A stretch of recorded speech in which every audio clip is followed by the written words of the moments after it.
ಸ್ನೇಹಿತರೆ, south East central ರೈಲ್ವೆಯಲ್ಲಿ ಖಾಲಿಯಿರತಕ್ಕಂಥ apprentice ಹುದ್ದೆಗಳ ನೇಮಕಾತಿಯ ಬಗ್ಗೆ ಇವತ್ತಿನ ಈ ಒಂದು ವಿಡಿಯೋದಲ್ಲಿ ಪ್ರತಿಯೊಂದನ್ನು ಕೂಡ ವಿವರವಾಗಿ ನೋಡೋಣ. ಅದೇ ರೀತಿ ಒಂದು ವಿಡಿಯೋನ ಯಾರಾದರೂ ಹೊಸದಾಗಿ ನೋಡ್ತಾ ಇದ್ರೆ ಸಬ್ಸ್ಕ್ರೈಬ್ ಮಾಡ್ಕೊಳ್ಳಿ.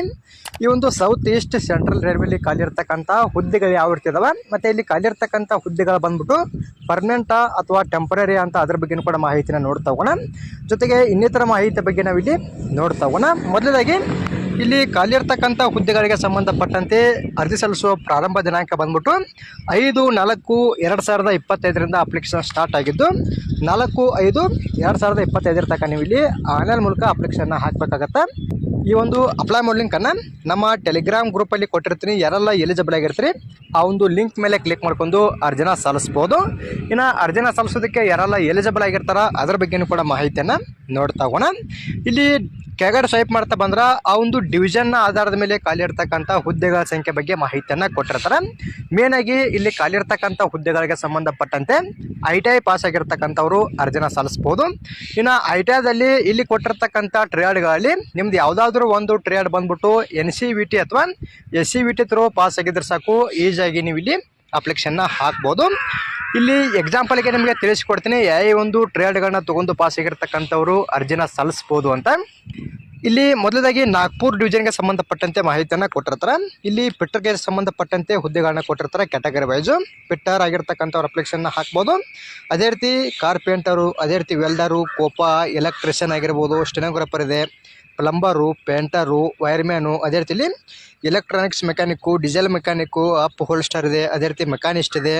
ಈ ರೀತಿಯಾಗಿ ಐಟಾದಲ್ಲಿ ಕೊಟ್ಟಿರ್ತಕ್ಕಂಥ ಒಂದು ಟ್ರೇಡ್ಗಳನ್ನ ಕೊಟ್ಟಿರ್ತಾರೆ. ನಿಮ್ದು ಏನಾದರೂ ಇಲ್ಲಿ ಕೊಟ್ಟಿರ್ತಕ್ಕಂಥ ಲಿಸ್ಟಲ್ಲಿ ಯಾವುದಾದ್ರೂ ಒಂದು ಟ್ರೇಡ್ ಆಗಿದ್ದರೆ ಸಾಕು, ನಿಮ್ಮ ಕ್ಯಾಟಗರಿ ಆಧಾರದ ಮೇಲೆ ಖಾಲಿ ಇರ್ತಕ್ಕಂಥ ಹುದ್ದೆಗಳ ಸಂಖ್ಯೆನ ಸರಿಯಾಗಿ ಚೆಕ್ ಮಾಡ್ಕೊಂಡು ಅರ್ಜಿನ ಸಲ್ಲಿಸ್ಬೋದು. ಇನ್ನು ಇಲ್ಲಿ ಮುಂದ್ಗಡೆ ಅವರು ಆ ಒಂದು ಟ್ರೇಡ್ಗೆ ಸಂಬಂಧಪಟ್ಟಂತೆ ಟೋಟಲ್ ಆಗಿ ಖಾಲಿ ಇರ್ತಕ್ಕಂಥ ಒಟ್ಟು ಹುದ್ದೆಗಳ ಸಂಖ್ಯೆ ಕೊಟ್ಟಿರ್ತಾರೆ, ಮತ್ತು ಜೊತೆಗೆ ಕ್ಯಾಟಗರಿ ಆಧಾರದ ಮೇಲೆ ಖಾಲಿ ಇರ್ತಕ್ಕಂಥ ಹುದ್ದೆಗಳ ಸಂಖ್ಯೆಯನ್ನು ಕೂಡ ಕೊಟ್ಟಿದ್ದಾರೆ. ಇನ್ನು ಸಪ್ರೇಟ್ ಆಗಿ PH ಅಭ್ಯರ್ಥಿಗಳಿಗೆ ಸಂಬಂಧಪಟ್ಟಂತೆ ಮತ್ತು ಮಾಜಿ ಸೈನಿಕ ಅಭ್ಯರ್ಥಿಗಳಿಗೆ ಸಂಬಂಧಪಟ್ಟಂತೆ ಕೂಡ ಎಷ್ಟೆಷ್ಟು ವೇಕೆನ್ಸಿಗಳು ಖಾಲಿ ಇದಾವ ಅದ್ರ ಬಗ್ಗೆನೂ ಕೂಡ ಮಾಹಿತಿಯನ್ನು ಕೊಟ್ಟಿರ್ತಾರೆ. ಅದನ್ನು ಕೂಡ ನೀವು ಇಲ್ಲಿ ಚೆಕ್ ಮಾಡ್ಕೊಂಡು ಅಪ್ಲಿಕೇಶನ್ನ ಹಾಕ್ಬೋದು. ಜೊತೆಗೆ ಇನ್ನಿತರ ಒಂದು ಟ್ರೇಡ್ಗಳನ್ನು ಕೂಡ ಕೊಟ್ಟಿರ್ತಾರೆ. ನಿಮ್ದೇನಾದರೂ ಇಲ್ಲಿ ಕೊಟ್ಟಿರ್ತಕ್ಕಂಥ ಟ್ರೇಡ್ಗಳಲ್ಲಿ ಯಾವುದಾದ್ರೂ ಒಂದು ಟ್ರೇಡ್ ಆಗಿದ್ರೆ ಸಾಕು ಅಪ್ಲಿಕೇಶನ್ನ ಹಾಕ್ಬೋದಾಗಿರುತ್ತೆ. ಇದು ಈ ಒಂದು ಡಿವಿಷನಲ್ಲಿ ಆಯಿತು. ಇನ್ನು ಎರಡನೇದಾಗಿ ವರ್ಕ್ಶಾಪ್ ಮೋತಿಬಾಗ್ ಅಂತ ಕೊಟ್ಟಿರ್ತಾರೆ. ಇದರಲ್ಲೂ ಕೂಡ ಕೆಲವೊಂದಿಷ್ಟು ಟ್ರೇಡ್ಗಳನ್ನ ಕೊಟ್ಟಿದ್ದಾರೆ. ಇಲ್ಲಿ ಕೂಡ ಪಿಟ್ಟರ್ ಆಗಿರ್ಬೋದು, ವೆಲ್ಡರು, ಕಾರ್ಪೆಂಟರು, ಪೇಂಟರು, ಟರ್ನರ್ ಇದೆ, ಅದೇ ರೀತಿಯಲ್ಲಿ ಸೆಕ್ರೆಟರಿಯಲಿಸ್ಟನ್ನು ಇದೆ ಇಂಗ್ಲೀಷ್ಗೆ ಸಂಬಂಧಪಟ್ಟಂತೆ. ಇನ್ನು ಇಲ್ಲಿ ಎಲೆಕ್ಟ್ರಿಷಿಯನ್ನು, ಕೋಪಾ ಅಂತ ಕೊಟ್ಟಿರ್ತಾರೆ. ಇವು ಕೂಡ ಟ್ರೇಡ್ಗಳಾಗಿರ್ತಾವೆ. ನಿಮ್ದೇನಾದರೂ ಇಲ್ಲಿ ಕೊಟ್ಟಿರ್ತಕ್ಕಂಥ ಟ್ರೇಡಲ್ಲಿ ಯಾವುದಾದ್ರೂ ಒಂದು ಟ್ರೇಡ್ ಆಗಿದ್ರೆ ಸಾಕು, ಈ ಒಂದು ಡಿವಿಷನ್ಗೆ ಸಂಬಂಧಪಟ್ಟಂತೆ ಕೂಡ ನೀವು ಇಲ್ಲಿ ಅಪ್ಲಿಕೇಶನ್ನ ಹಾಕ್ಬೋದಾಗಿರುತ್ತೆ. ಈ ರೀತಿಯಾಗಿ ಅವರು ಡಿವಿಷನ್ ವೈಸ್ ಕೊಟ್ಟಿರ್ತಾರೆ. ನೀವು ಯಾವ ಒಂದು ಡಿವಿಷನಲ್ಲಿ ಖಾಲಿ ಇರ್ತಕ್ಕಂಥ ಹುದ್ದೆಗಳಿಗೆ ಅರ್ಜಿನ ಸಲ್ಲಿಸ್ಬೇಕಂತ ಅನ್ಕೊಂಡಿರ್ತೀರಿ, ಸರಿಯಾಗಿ ಚೆಕ್ ಮಾಡ್ಕೊಂಡು ಅರ್ಜಿನ ಸಲ್ಲಿಸ್ಬೋದು. ಇನ್ನು ಇವಾಗ ವಯೋಮಿತಿ ಬಗ್ಗೆ ನೋಡ್ತಾ ಹೋದ್ರೆ ಕನಿಷ್ಠವಾಗಿ 15 ವರ್ಷ ಆಗಿರಬೇಕು. ಇನ್ನು ಗರಿಷ್ಠವಾಗಿ 24 ವರ್ಷದ ಒಳಗಡೆ ಇರ್ತಕ್ಕಂಥವ್ರು ಅರ್ಜಿನ ಸಲ್ಲಿಸ್ಬೋದು. ಇದಲ್ಲದೆ ಸಪ್ರೇಟಾಗಿ SC ಮತ್ತು ST ಅವರಿಗೆ ಸಂಬಂಧಪಟ್ಟಂತೆ 5 ವರ್ಷದ ತನಕ ವಯೋಮಿತಿ ಸಲ್ಲಿಕೆ ಸಿಗುತ್ತೆ. ಇನ್ನು OBC ಅವರಿಗೆ ಸಂಬಂಧಪಟ್ಟಂತೆ 3 ವರ್ಷದ ತನಕ ಒಂದು ವಯೋಮಿತಿ ಸಲ್ಲಿಕೆಯನ್ನು ಕೂಡ ಸಿಗತಕ್ಕಂಥದ್ದು. ನಿಮ್ಗೇನಾದರೂ ಒಂದು ವಯೋಮಿತಿ ಬಗ್ಗೆ ಡೌಟು ಅಥವಾ ಏನಾದರೂ ಕ್ಲಾರಿಫಿಕೇಷನ್ ಬೇಕಿದ್ರೆ ಇಲ್ಲಿ ಕೆಳಗಡೆ ಅವರು ಡೈರೆಕ್ಟಾಗಿ ಬರ್ನ್ ಬಿಟ್ಟಿನೂ ಕೂಡ ಕೊಟ್ಟಿರ್ತಾರೆ. ಇಲ್ಲಿ ಕೂಡ ಚೆಕ್ ಮಾಡ್ಕೊಂಡು ಎಲಿಜಿಬಲ್ ಆಗಿರ್ತಕ್ಕಂಥವ್ರು ಅರ್ಜಿನ ಸಲ್ಲಿಸ್ಬೋದು. ಇನ್ನು ಎಜುಕೇಷನ್ ಕ್ವಾಲಿಫಿಕೇಷನ್ ಬಗ್ಗೆ ಮಾಹಿತಿನ ನೋಡ್ತಾ ಹೋದರೆ ಇಲ್ಲಿ ಮೊದಲದಾಗಿ 10th ಪಾಸ್ ಆಗಿರಬೇಕಾಗತ್ತೆ. 10th ಕನಿಷ್ಠವಾಗಿ 50% ಒಂದಿಗೆ ನೀವು ಇಲ್ಲಿ ಪಾಸ್ ಆಗಿರಬೇಕಾಗತ್ತೆ ಆಗಿದ್ದು. ಮತ್ತು ITIದಲ್ಲಿ ನಾನು ನಿಮಗೆ ಇದಕ್ಕೂ ಮುಂಚೆ ಮೇಲ್ಗಡೆ ಹೇಳಿರ್ತಕ್ಕಂಥ ಟ್ರೇಡ್ಗಳಲ್ಲಿ ಯಾವುದಾದ್ರೂ ಒಂದು ಟ್ರೇಡ್ ಆಗಿದ್ದರೆ ಸಾಕು, ಡೈರೆಕ್ಟಾಗಿ ನೀವು ಇಲ್ಲಿ ಅಪ್ಲಿಕೇಶನ್ನ ಹಾಕ್ಬೋದಾಗಿರುತ್ತೆ. SCVT ಥ್ರೂ ಆಗಿದ್ರು ಕೂಡ ಅಪ್ಲಿಕೇಶನ್ನ ಹಾಕ್ಬೋದು, NCVT ಥ್ರೂ ಕೂಡ ಆಗಿದ್ರು ಕೂಡ ನೀವು ಇಲ್ಲಿ ಅಪ್ಲಿಕೇಶನ್ನ ಹಾಕ್ಬೋದಾಗಿರುತ್ತೆ. ಇಷ್ಟು ಕ್ವಾಲಿಫಿಕೇಷನ್ನ ಕೊಟ್ಟಿರ್ತಾರೆ. ಕರೆಕ್ಟಾಗಿ ಚೆಕ್ ಮಾಡ್ಕೊಂಡು ಅಪ್ಲಿಕೇಶನ್ನ ಹಾಕ್ಬೋದು. ಇನ್ನು ಯಾವ ರೀತಿ ಆಯ್ಕೆಯನ್ನು ಮಾಡ್ಕೋತಾರೆ ಅಂದ್ರೆ ಇಲ್ಲಿ ನೀವು ಅಪ್ಲಿಕೇಶನ್ನ ಹಾಕಿರ್ತಾರಲ್ಲ, ಅಂದರೆ 10th ಮತ್ತು ITI ಮೇಲೆ ಅಪ್ಲಿಕೇಶನ್ನ ಹಾಕಿರ್ತೀರಿ. ನೀವು ಇಲ್ಲಿ 10th ತೊಗೊಂಡಿರ್ತಕ್ಕಂಥ ಪರ್ಸೆಂಟೇಜು ಮತ್ತು ITIದಲ್ಲಿ ತೊಗೊಂಡಿರ್ತಕ್ಕಂಥ ಪರ್ಸೆಂಟೇಜ್ನ ಆಧಾರದ ಮೇಲೆ ಮೆರಿಟನ್ನು ಬಿಡ್ತಾರೆ. ಒಂದು ಮೆರಿಟಲ್ಲಿ ಕ್ವಾಲಿಫೈಡ್ ಆಗಿರ್ತಕ್ಕಂಥ ಅಭ್ಯರ್ಥಿಗಳಿಗೆ ಮುಂದಿನ ಹಂತದಲ್ಲಿ ಡಾಕ್ಯುಮೆಂಟ್ ವೆರಿಫಿಕೇಷನ್ ಕೂಡ ಇರ್ತಕ್ಕಂಥದ್ದು. ಅಂದರೆ ಡೈರೆಕ್ಟಾಗಿ ಇಲ್ಲಿ ಮೆರಿಟ್ನ ಮೂಲಕ ಅವರು ಆಯ್ಕೆಯನ್ನು ಮಾಡ್ಕೊಳ್ತಾರೆ.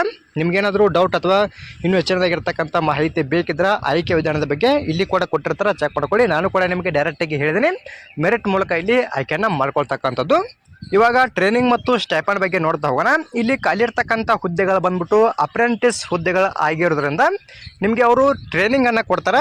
ಎಷ್ಟು ವರ್ಷದ ಮಟ್ಟಿಗೆ ಟ್ರೈನಿಂಗನ್ನು ಕೊಡ್ತಾರಂದ್ರೆ ಇಲ್ಲಿ 2 ವರ್ಷ, ಅಂದರೆ ಇಲ್ಲಿ ಮೇನ್ ಆಗಿ ನೀವು ಎಷ್ಟು ವರ್ಷದ ಕೋರ್ಸನ್ನು ತೊಗೊಂಡು ಪಾಸಾಗಿ ಅಪ್ಲಿಕೇಶನ್ನ ಹಾಕಿರ್ತೀರಿ ಅದರ ಆಧಾರದ ಮೇಲೆ ಸ್ಟೈಪಂಡನ್ನು ಕೊಡ್ತಾರೆ. ಅದ್ರ ಬಗ್ಗೆ ನಿಮಗೆ ಮಾಹಿತಿಯನ್ನು ತಿಳಿಸ್ಕೊಡ್ತೀನಿ.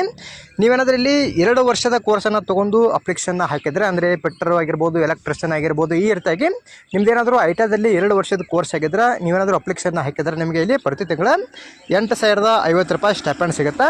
ಇನ್ನು ನೀವೇನಾದರೂ 1 ವರ್ಷದ ಟ್ರೇಡ್ನ ತೊಗೊಂಡು ಪಾಸಾಗಿ ಅಪ್ಲಿಕೇಶನ್ನ ಹಾಕಿದರೆ ನಿಮಗೆ 7,700 ರೂಪಾಯಿಲಿ ಸ್ಟೈಪಂಡನ್ನು ಅವರು ಕೊಡ್ತಕ್ಕಂಥದ್ದು.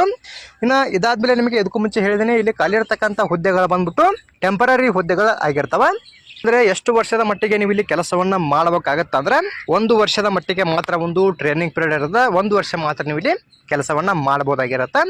ನಿಮಗೆ ಅವರು ಒಂದು ಹುದ್ದೆಗೆ ಸಂಬಂಧಪಟ್ಟಂತೆ ಆಗಿರ್ಬೋದು ಅಥವಾ ಒಂದು ಟ್ರೇಡ್ಗೆ ಸಂಬಂಧಪಟ್ಟಂತೆ ಯಾವ ರೀತಿಯಾದಂಥ ಒಂದು ಕೆಲಸಗಳು ಇರ್ತಾವಂತ ಅದ್ರ ಬಗ್ಗೆ ನಿಮಗೆ ಟ್ರೈನಿಂಗನ್ನು ಕೊಡ್ತಾರೆ. ಅದಕ್ಕೆ ಅವರು 1 ವರ್ಷ ಮಾತ್ರ ಇಲ್ಲಿ ಟ್ರೈನಿಂಗ್ ಪೀರಿಯಡ್ನ ಕೊಟ್ಟಿರ್ತಾರೆ. ಅಂದರೆ ಇಲ್ಲಿ ಖಾಲಿ ಇರ್ತಕ್ಕಂಥ ಹುದ್ದೆಗಳು ಬಂದ್ಬಿಟ್ಟು ಪರ್ಮನೆಂಟ್ ಹುದ್ದೆಗಳು ಆಗಿರೋಂಗಲ್ಲ, 1 ವರ್ಷದ ಮಟ್ಟಿಗೆ ನೀವು ಇಲ್ಲಿ ಕೆಲಸವನ್ನು ಮಾಡಬೇಕಾಗತ್ತೆ. ಕರೆಕ್ಟಾಗಿ ಚೆಕ್ ಮಾಡ್ಕೊಂಡು ಅಪ್ಲಿಕೇಶನ್ನ ಹಾಕ್ಬೋದು. ಇನ್ನು ಅದೇ ರೀತಿ ಈ ಒಂದು ಅಪ್ಲೈ ಮಾಡೋ ಲಿಂಕನ್ನು ನಮ್ಮ ಟೆಲಿಗ್ರಾಮ್ ಗ್ರೂಪಲ್ಲಿ ಕೊಟ್ಟಿರ್ತೀನಿ. ಎಲಿಜಿಬಲ್ ಆಗಿರ್ತಕ್ಕಂಥವರು ಪ್ರತಿಯೊಬ್ಬರು ಕೂಡ ಇಲ್ಲಿ ಅರ್ಜಿನ ಸಲ್ಲಿಸ್ಬೋದಾಗಿರುತ್ತೆ. ಇನ್ನು ಒಂದು ಹುದ್ದೆಗಳಿಗೆ ಸಂಬಂಧಪಟ್ಟಂತೆ ನಿಮ್ಗೇನಾದರೂ ಡೌಟ್ಗಳು ಅಥವಾ ಇನ್ನೂ ಹೆಚ್ಚಿನದಾಗಿರ್ತಕ್ಕಂಥ ಮಾಹಿತಿ ಬೇಕಿದ್ರೆ ಕಮೆಂಟ್ ಮಾಡಿ, ಅದ್ರ ಬಗ್ಗೆಯೂ ಕೂಡ ಮತ್ತಷ್ಟು ಮಾಹಿತಿನ ತಿಳಿಸ್ಕೊಡ್ತೀನಿ. ಅದೇ ರೀತಿ ಈ ಒಂದು ಮಾಹಿತಿ ತಮಗೆ ಇಷ್ಟವಾದಲ್ಲಿ ನಮ್ಮ ಚಾನಲ್ನ ಸಬ್ಸ್ಕ್ರೈಬ್ ಮಾಡ್ಕೊಳ್ಳಿ, ಹಾಗೆ ಲೈಕ್ ಮಾಡಿರಿ. ನಿಮ್ಮ ಸ್ನೇಹಿತರು ಕೂಡ ಶೇರ್ ಮಾಡಿ, ಅವರು ಕೂಡ ಇಲ್ಲಿ ಖಾಲಿರ್ತಕ್ಕಂಥ ಹುದ್ದೆಗಳಿಗೆ ಸಂಬಂಧಪಟ್ಟಂತೆ ಅರ್ಜಿನ ಸಲ್ಲಿಸಲಿ. ಅದೇ ರೀತಿ ಮತ್ತೆ ಮುಂದಿನ ವಿಡಿಯೋದಲ್ಲಿ ಭೇಟಿಯಾಗೋಣ. Thanks for watching.